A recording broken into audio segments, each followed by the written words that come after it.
Assalamualaikum warahmatullahi wabarakatuh. Salam jumpa lagi sahabat semua di channel Cat Traveler.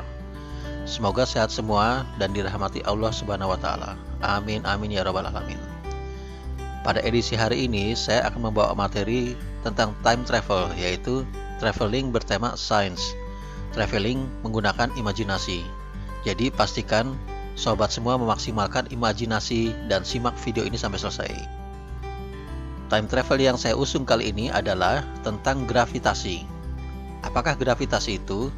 Gravitasi adalah gaya tarik-menarik yang terjadi antara semua partikel yang mempunyai massa di alam semesta. Dalam mekanika klasik, Newton mengatakan bahwa gaya gravitasi dimiliki secara potensial oleh setiap benda yang memiliki massa. Tapi, relativitas umum Einstein mengatakan bahwa gravitasi adalah peristiwa pembelokan ruang dan waktu akibat adanya benda-benda bermassa besar. Ruang waktu adalah sesuatu yang fleksibel dan lentur seperti kain atau air. Dia bisa melengkung, bergelombang, bahkan twist alias memuntir jika massa yang besar itu berotasi dengan cepat, sehingga ruang waktu di sekitar massa tersebut ikut terseret sampai batas tertentu mengikuti rotasi tersebut. Setiap benda bermassa, termasuk kita, memiliki gravitasi, tapi massa kita terlalu kecil untuk melihat efek gravitasi tersebut pada benda-benda sekitar. Pembelokan ruang dan waktu bisa kita ibaratkan seperti bola besi yang ditaruh di atas kasur busa atau trampolin. Kita anggap trampolin adalah ruang dan waktu, dan bola besi adalah benda bermassa besar. Semakin besar massa benda tersebut, semakin besar kelengkungan yang terjadi. Jika ada benda kecil melintas pada lengkungan ruang tersebut, maka ada 3 kemungkinan yang terjadi. Pertama, jika kecepatan gerak benda lebih tinggi dari kecepatan lepasnya, maka benda kecil itu akan keluar dari pengaruh gravitasi benda besar tersebut. Kecepatan lepas adalah kecepatan minimal yang dibutuhkan oleh suatu benda untuk bisa lolos dari gravitasi suatu benda. Itu artinya, energi kinetik benda kecil ini lebih besar dibandingkan dengan energi potensial gravitasi benda besar yang menariknya. Dengan catatan bahwa arah geraknya paralel dengan keliling massa besar tersebut, seperti gerak balistik.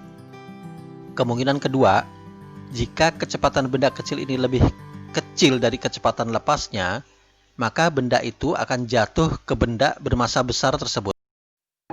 Kemungkinan ketiga, jika kecepatan benda kecil itu sama dengan kecepatan lepasnya, maka terjadilah kesetimbangan. Energi kinetik benda kecil sama dengan energi potensial benda besar.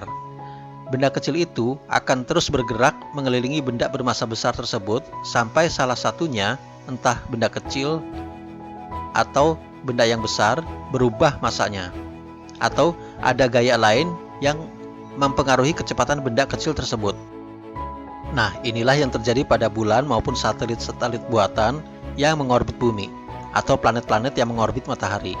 Kecepatan satelit buatan itu sudah dihitung agar posisi dan kecepatannya menghasilkan energi kinetik yang sama dengan energi potensial dari bumi. Dan karena mereka bergerak di ruang hampa, maka satelit itu akan terus bergerak mengorbit bumi tanpa perlu bahan bakar. Dulu, semasa SMA, saya mengira bahwa bulan tidak jatuh ke bumi karena adanya gaya sentrifugal yang arahnya berlawanan dengan gravitasi bumi. Ternyata itu salah. Sentrifugal itu sebenarnya adalah gaya pseudo, gaya semu berkaitan dengan kelembaman massa. Sebagai contohnya begini. Ketika kita menumpang mobil, lalu tiba-tiba mobil itu berbelok ke kiri, maka akan ada gaya sentrifugal yang mendorong kita ke arah kanan.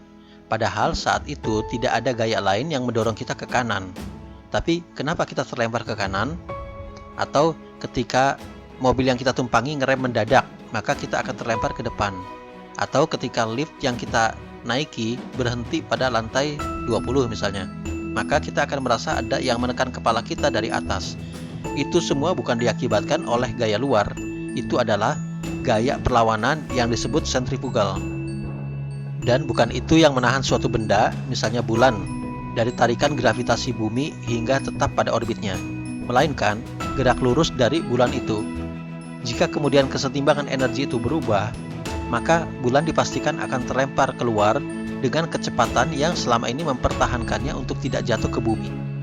Dan semasa SMA pula, saya membayangkan bahwa gravitasi bumi itu terjadi karena ada magnet di pusat bumi yang menarik kita ke arah pusat bumi. Tapi ternyata karena adanya lengkungan ruang waktu sehingga kita terperosok ke permukaan bumi. Mungkin saat melihat gambar ini, Anda akan bertanya-tanya, lengkungan terjadi di bawah, tapi faktanya kita semua menempel di semua permukaan bumi, tidak terkonsentrasi di permukaan bawah. Ya, ada dua hal yang membuat kita terjebak pada imajinasi yang salah. Pertama, gambar ini hanya ilustrasi satu arah, semata-mata untuk memudahkan sobat membayangkan bentuk lengkungan ruang dan waktu. Seharusnya trampolin ini melengkung ke semua arah, tidak cuma melengkung ke bawah. Yang kedua, kita berada di permukaan bumi, sehingga simulasi atau model apapun yang kita lakukan tidak akan terlepas dari pengaruh gravitasi bumi. Jadi sudah pasti trampolin ini melengkungnya ke bawah, tidak mungkin ke atas. Mari kita lihat ilustrasi berikut. Selama ini ilmuwan menggambarkan lengkungan ruang waktu terkait gravitasi seperti ini. Sekali lagi, ini adalah gambar satu arah untuk memudahkan ilustrasi. Tapi yang sebenarnya adalah lengkungan ini terjadi di semua sisi dan di setiap lapisan. Makanya, kenapa kita merasakan gravitasi di permukaan bumi itu rata di setiap titik? Ya, kenapa air laut tidak ada yang tumpah keluar bumi? Karena pusat lengkungan berada di pusat bumi yang bekerja ke semua arah hingga lengkungan itu habis pada jarak tertentu. Sekarang saya ingin ajak sobat berimajinasi mengenai atas dan bawah. Banyak yang masih menganggap bahwa kutub utara bumi adalah atas, kutub selatan adalah bawah, dan ekuator adalah menyamping. Padahal jika Anda sedang berada di kutub selatan, maka kutub utara adalah bawah bagi Anda. Demikian sebaliknya ketika Anda berada di kutub utara, maka kutub selatan adalah bawah bagi Anda. Ketika Anda berada di Indonesia, maka negara-negara Amerika seperti Peru, Amerika, Brazil, dan sebagainya itu berada di bawah Anda, dan Anda pun akan dianggap berada di bawah mereka. Jadi kesimpulannya, atas bawah itu bersifat relatif, tergantung posisi kepala dan kaki kita. Yang pasti, di atas adalah langit dan bawah adalah pusat bumi. Jadi, jika ada pertanyaan kenapa laut, gedung-gedung, kapal, manusia, dan sebagainya yang ada di bumi selatan tidak ada yang jatuh ke bawah, jawaban dari pertanyaan-pertanyaan itu adalah berupa pertanyaan balik. Bawahnya itu yang mana? Di bawah atau di atas, tidak ada gravitasi yang cukup kuat untuk menarik mereka keluar dari bumi. Di selatan kutub selatan atau di utara kutub utara bumi, hanya ada ruang hampa. Akan semakin jelas ketika Anda berada di luar angkasa melihat bumi. Yang mana bawahnya? Ya tergantung bagaimana posisi kepala dan kaki Anda. Yang akan Anda anggap atas tentunya yang searah dengan kepala Anda. Lalu, jika posisi Anda diputar, tidak lagi demikian. Kutub utara jadi menghadap bawah dan kutub selatan menghadap atas. Jadi kesimpulannya, definisi atas bawah itu bukan utara atau selatan. Utara selatan itu hanya penunjuk arah. Kita memang sulit lepas dari kungkungan itu karena belasan tahun kita diajarkan di sekolah bahwa utara pada peta atau globe itu selalu menghadap atas dan selatan itu selalu menghadap ke bawah. Yaitu tidak salah karena hanya sebagai acuan. Tapi dalam skup alam semesta, kita harus lepas dari kungkungan itu dengan menggunakan imajinasi semaksimal mungkin. Back to basic. Tadi sudah disebutkan bahwa gravitasi adalah gaya tarik-menarik pada benda bermassa. Sementara kita tahu bahwa cahaya berbelok ketika melewati benda-benda bermassa besar. Pertanyaannya, kenapa cahaya terpengaruh gravitasi padahal dia tidak bermassa? Jawabannya, pembelokan itu terjadi karena ruang yang melengkung, bukan soal bermassa atau tidak. Sobat bisa bayangkan, saat menumpahkan seember air di permukaan tanah yang agak menurun dan tidak rata, air itu tetap mengalir ke bawah tapi dengan jalur yang tidak lurus seperti penggaris. Kenapa? Karena air itu bergerak mengikuti permukaan tanah yang memang tidak rata. Nah, begitulah perumpamaan cahaya yang bergerak mengikuti kondisi ruang. Ya, saya rasa cukup untuk gravitasi. Kita akan lanjutkan dengan materi tentang black hole atau lubang hitam. Apakah black hole? Black hole adalah area di alam semesta di mana gravitasi begitu kuatnya sehingga tidak ada benda apapun yang bisa lolos darinya, termasuk cahaya. Maka tak heran disebut black hole.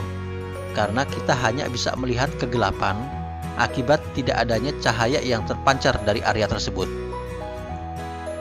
Black hole sendiri berasal dari bintang raksasa yang telah mengakhiri masa hidupnya akibat tidak lagi memiliki bahan bakar untuk melakukan reaksi fusi nuklir. Bintang itu kemudian meledak menjadi supernova hingga akhirnya hanya menyisakan intinya. Inilah yang menjadi black hole, di mana materi bermassa besar itu termampatkan menjadi berukuran kecil yang super padat. Begitu padatnya, sehingga andai kita mencuplik segenggam materi tersebut, massanya bisa sama dengan massa gunung atau bahkan mungkin massa bumi. Karena gravitasi sebesar itu terkonsentrasi di satu wilayah kecil. Tak heran, dia akan memakan segala sesuatu yang berada di dekatnya. Entah partikel, gas, radiasi, cahaya, dan sebagainya.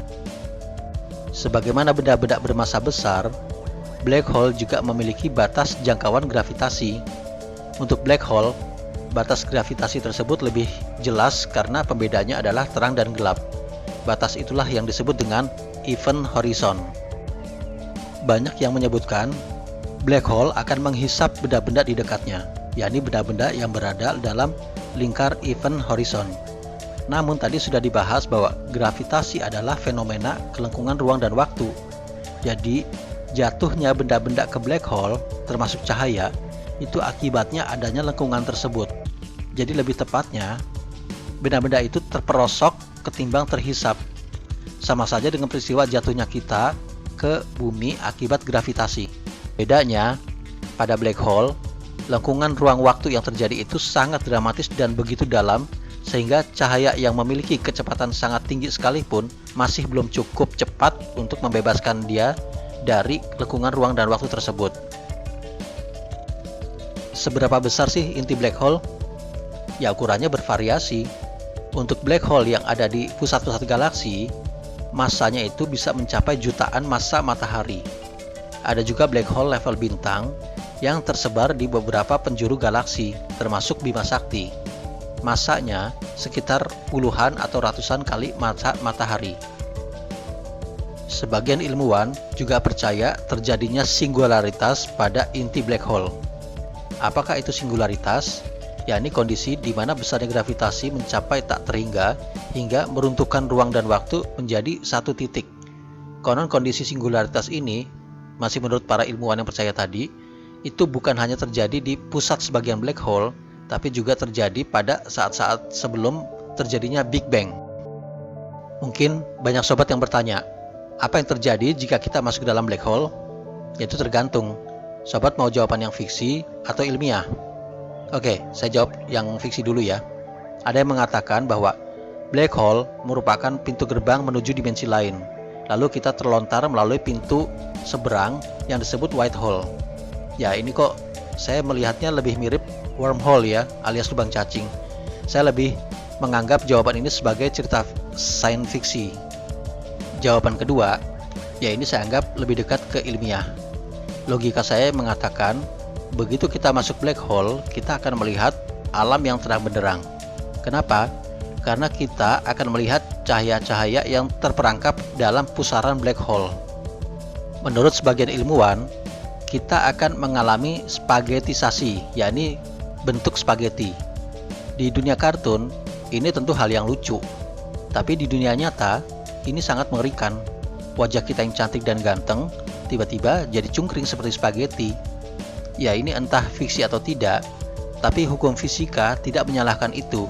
Karena tubuh kita akan mendapat tekanan yang luar biasa dari mulai kutub selatan kita sampai kutub utara kita, sehingga akan bereaksi menjadi seperti spaghetti sebelum hancur lebur menjadi serpihan partikel beberapa saat kemudian.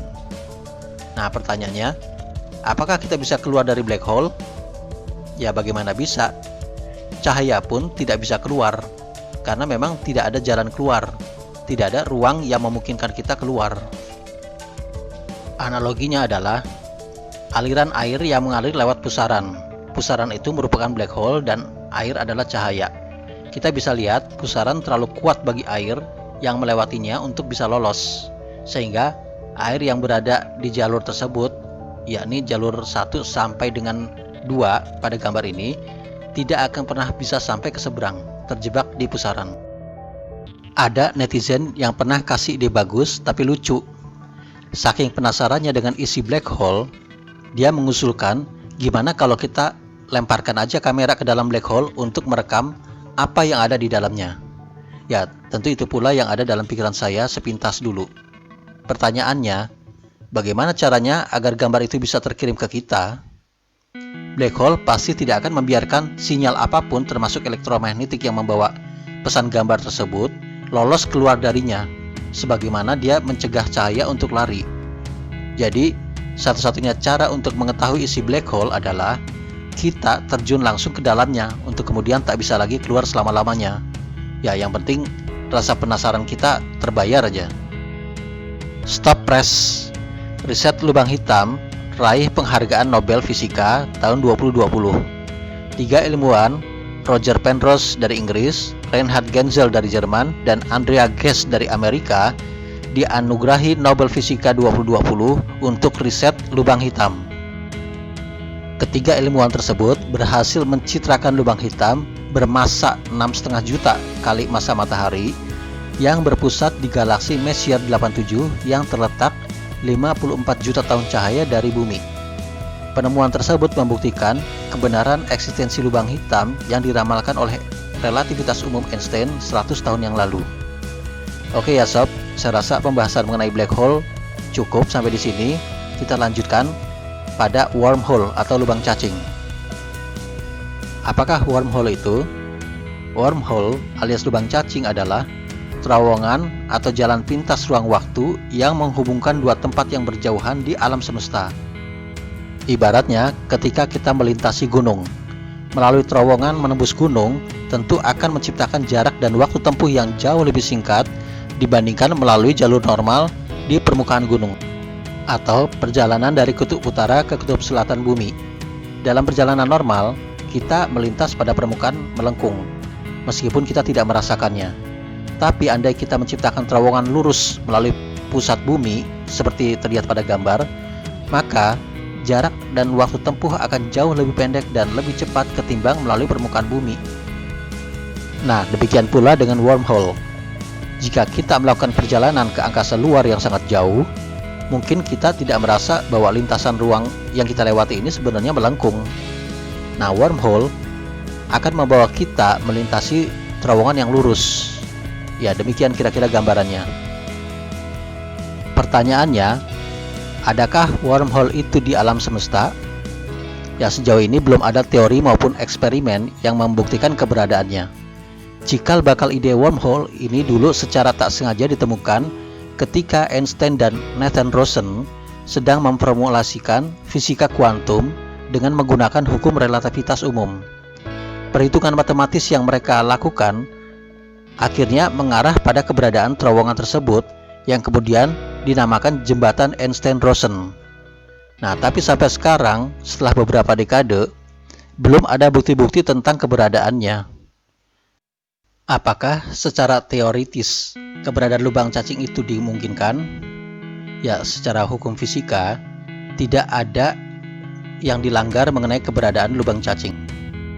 Tapi jikapun ada, kondisinya sangat tidak stabil. Usianya sangat singkat sebelum runtuh menjadi singularitas seperti black hole. Black hole mini maksudnya ya. Secepat apapun kita bergerak, kita tidak akan sempat melewatinya. Jika kita ingin melewatinya, maka harus dibuat agar lubang cacing itu awet dengan menerapkan materi negatif yang bersifat anti-gravitasi dalam jumlah yang besar dan banyak. Itu pun hanya bisa dilakukan jika lubang cacing itu sudah tercipta oleh alam semesta sebelumnya. Jika tidak, maka kita harus menciptakan lubang cacing itu sendiri dengan cara merobek ruang dan waktu sebagai gerbang masuk. Itu pun ukurannya akan sangat kecil, berukuran mikro. Nah, agar bisa dilewati, maka lubang tersebut harus diledakkan, lalu terapkan materi anti-gravitasi dalam jumlah yang besar. Nah, itu baru satu pintu gerbang. Lalu bagaimana menggali terowongan ruang waktunya hingga menuju pintu kedua di sisi seberang? Pertanyaan lain, adakah materi negatif yang bersifat anti-gravitasi di alam semesta ini? Ya, sangat ruwet ya. Ruwet. Makanya saya berpendapat wormhole ini masih lebih banyak fiksinya. Ya, tapi lumayan lah untuk dijadikan ide bagi cerita-cerita atau film-film sci-fi semacam Interstellar gitu. Oke, next kita lanjutkan pembahasan berikut, yaitu partikel Tuhan atau God particle. Ya, begitu sobat mendengar kalimat partikel Tuhan, mungkin sobat akan terperanjat atau emosi atau mungkin penasaran, walau alam. Tapi mari kita simak paparan berikut. Apakah partikel Tuhan itu? Ya, tergantung maksud pertanyaannya. Apakah kiasan atau harfiah? Tapi baiklah, melalui video ini saya akan bahas keduanya. Dalam arti kiasan di sini tidak sama dengan fiksi. Jadi yang dimaksud dengan partikel Tuhan di sini sebenarnya adalah partikel Higgs boson dalam ilmu fisika kuantum.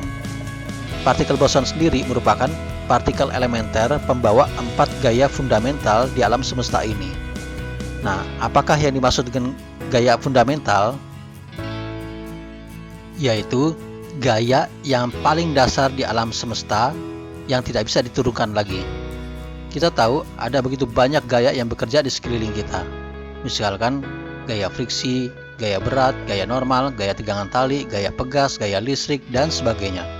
Nah, gaya-gaya yang banyak tersebut sebenarnya bisa dikelompokkan ke dalam 4 jenis gaya fundamental, yaitu interaksi lemah, interaksi kuat, gravitasi, dan elektromagnetik. Nah, partikel yang berinteraksi dengan keempat gaya fundamental tersebut disebut partikel boson. Partikel Higgs boson sendiri yang dijuluki sebagai partikel Tuhan ini adalah salah satu dari partikel berjenis boson. Selain Higgs boson ini, ada lagi partikel jenis boson lainnya, antara lain foton sebagai pembawa gaya elektromagnetik, graviton sebagai partikel pembawa gaya gravitasi, gluon sebagai partikel pembawa interaksi kuat, dan boson W atau Z sebagai partikel pembawa gaya interaksi lemah. Nah, itu adalah partikel-partikel berjenis boson.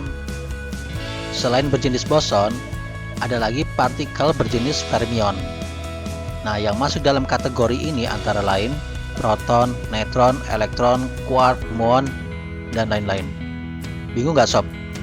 Nah, untuk memudahkan pemahaman, ya bisa dikatakan bahwa karakter partikel jenis fermion umumnya berkaitan dengan materi, sementara yang berjenis boson umumnya berkaitan dengan gaya fundamental, sebagaimana tadi sudah disebutkan.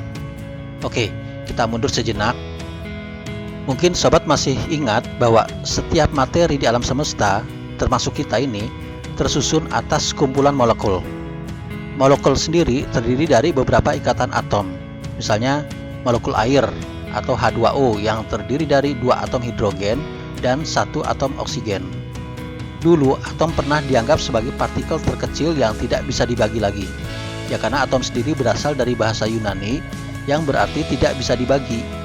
Nah, tapi ternyata atom ini masih bisa dibagi lagi menjadi partikel yang lebih kecil, yakni proton yang bermuatan positif, neutron yang bermuatan netral, dan elektron yang bermuatan negatif.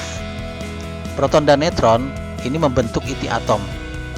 Tapi ternyata proton dan neutron itu pun masih bisa dibagi lagi menjadi beberapa partikel yang lebih kecil, yang disebut quark. Quark-quark ini direkat oleh sebuah partikel lain yang disebut gluon. Jadi secara singkat, proton dan neutron itu tersusun dari beberapa quark dan gluon.